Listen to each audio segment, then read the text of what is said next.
While in pursuit of connecting anglers with the right tackle and gear, Omnia is always hunting for the best performing fishing equipment. Rod sensitivity is a top priority for every angler. After meeting the team at RASA, we're wondering if we may have just found the most sensitive rods ever created.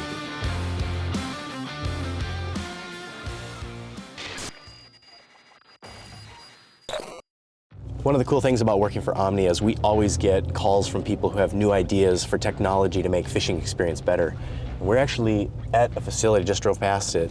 This is a facility where they're actually created a rod with medical grade technology. They've added nickel titanium to the front of the rod. It increases castability, and they claim that it has the highest sensitivity of any rod they've tested. They actually have a contraption here where they can test how sensitive the rod feeling is in the handle. And they're going to show us. This is a doctor who installs stints, has applied that medical grade technology to fishing rods, and we're going to find out whether or not they're as sensitive as they claim they are.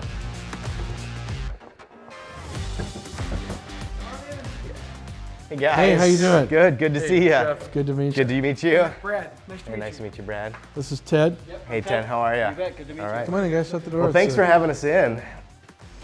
Well, we're glad you guys could come over. Yeah, this is Welcome great. to the shop. This is where the Great. magic happens.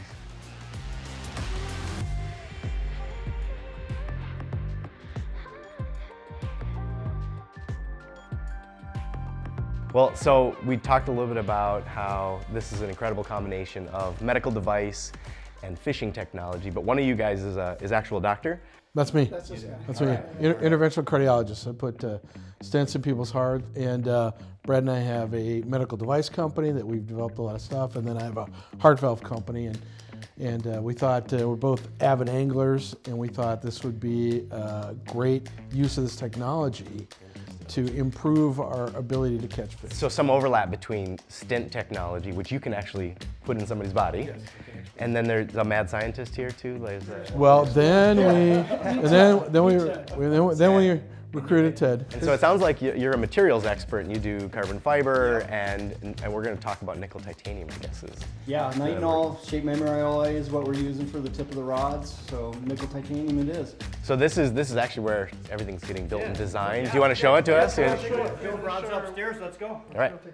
So you're actually building, designing, building, and doing everything right here. Everything's done here in the shop. So this is our hangout area. Bring customers over, what have you. If there's meetings, chit chat, office space, and then we have all the room for all the rods that we're doing. Let's show you where to do the rest. So big skiing too. So yeah. So you do bindings on skis. You do carbon fiber for wheels and racing and things like that. So you're the expert how to pull these materials together. Well, there's a lot of experts around. I'm just kind of one of them. But so I have a company that we build the arm guards and shin guards. So these are a lot of athletes that have been on our product. Yeah, so Ted is everything kind of carbon fiber, and then he also has this nickel titanium background. So nickel titanium is this pretty special metal that we use to do medical devices. And the cool thing about it is it's got shape memory. So when you set it in a certain position, it wants to return to that position. So we thought, okay, we can take this material and we can apply it to a fishing rod. And so the idea was that if we add this nickel titanium, they would cast further, be more sensitive, so it transmits the feeling to your hand, so you can feel the light bite, and more durable. The other thing we found is that it changes where you fight the fish on the rod. So instead of fighting it more towards the tip, you end up fighting it more towards the middle. So what does that mean? You can take a relatively lightweight rod and fight a big fish. It's not going to break, so it enhances your fishing experience. So it's got a lot of cool properties. Incredible. So by combining the graphite with the nickel titanium, we can change the way the rod performs. Yeah.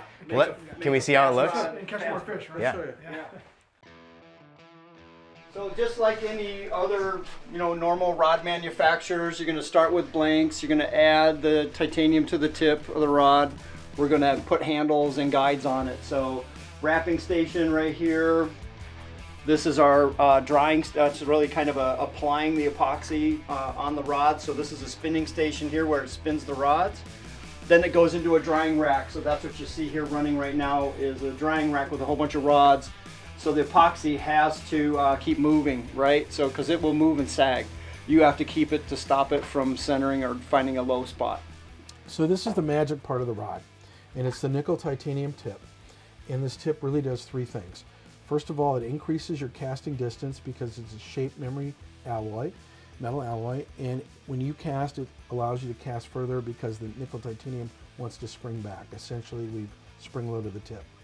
It also increases the sensitivity, so it transmits the feeling to your fingers, so you can feel the light bite, and durability. So it makes it stronger just by adding the metal alloy. You don't break the tip as much. So we're actually shifting that sensitivity back a little bit, which allows us to maintain the length of the rod, a very durable end of the rod. It sounds like you have a machine that allows us to test sensitivity to know exactly how much vibration is actually hitting the hand. Yeah, let's show you. We've applied some of our medical device background testing to this because we don't want to just say that we can do it, we want to show we can do it. Let's go check it out. All right, so you've actually, Jeff, you mentioned that you applied some of the medical device technology to test this because you want to be able to objectively define sensitivity.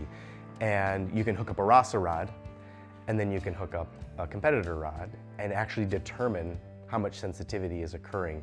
So this is something that we don't even touch this machine. We actually put it in action and put a number to the actual sensitivity. Yeah, so this machine will actually take any rod that you can either buy, purchase, we build.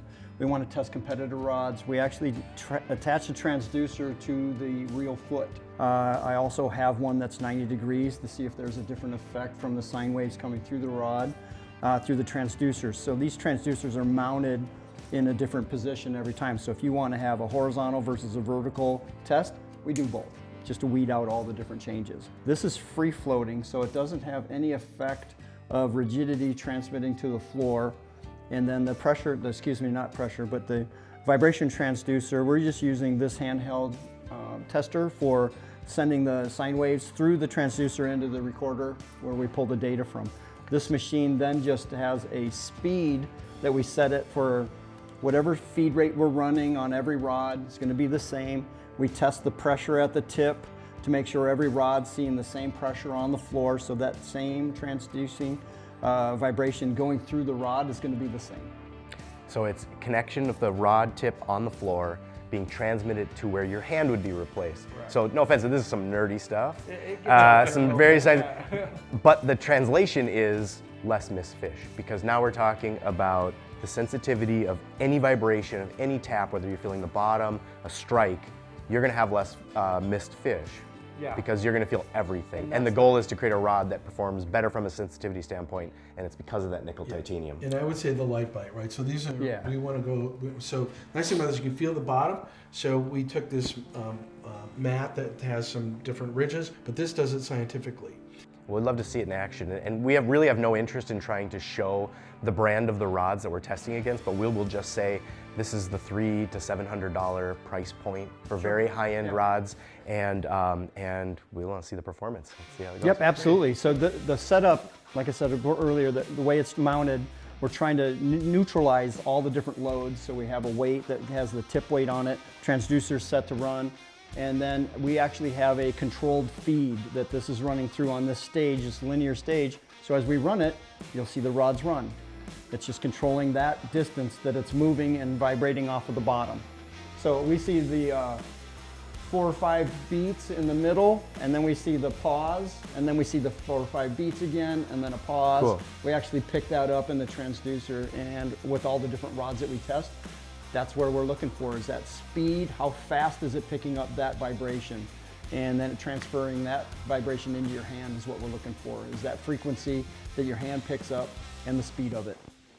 So when you were explaining this machine to me, one of the things I was thinking about is if we're trying to measure and compare rods, not all rods are the same length, you have matched up a lot of the same weights.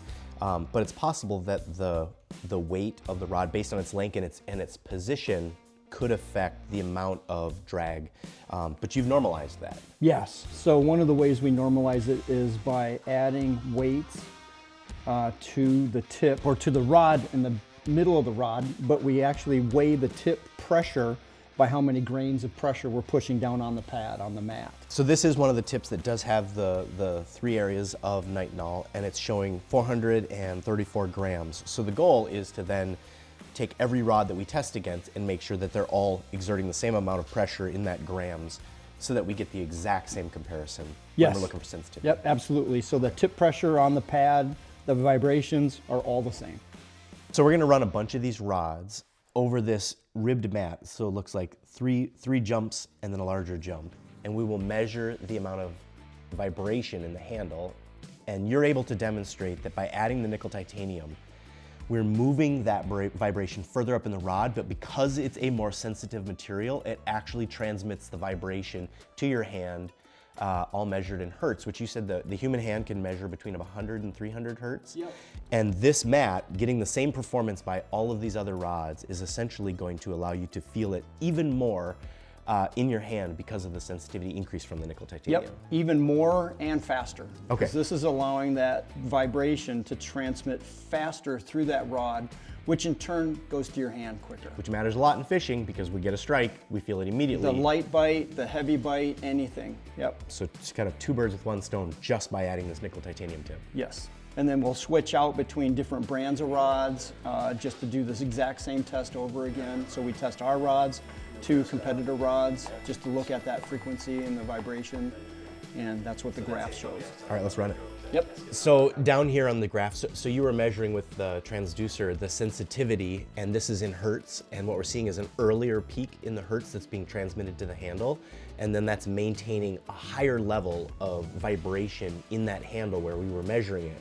But that was happening earlier, and then on average, that RASA rod actually sends more information to that rod handle because of that nickel titanium tip that you've added to the tip. So that's showing this, and these are not low-end rods. This is compared against all of the high-end, highest performance rods that we have down there. But when we test them, we're seeing more performance, more vibration in that handle. Yeah, we're definitely testing all in the same price range of the rods, the high-end rods. What we're also telling you is that that frequency is traveling through that rod quicker and more intense. So it actually feels stronger in your hand from that tap or that bite or that hit. And where we really need to pay attention is where the human hand can feel the sensitivity, and we're seeing that that's coming faster, and then it's maintaining a very high level of vibration in that range where the human hand can feel For it. a longer duration. For a longer duration.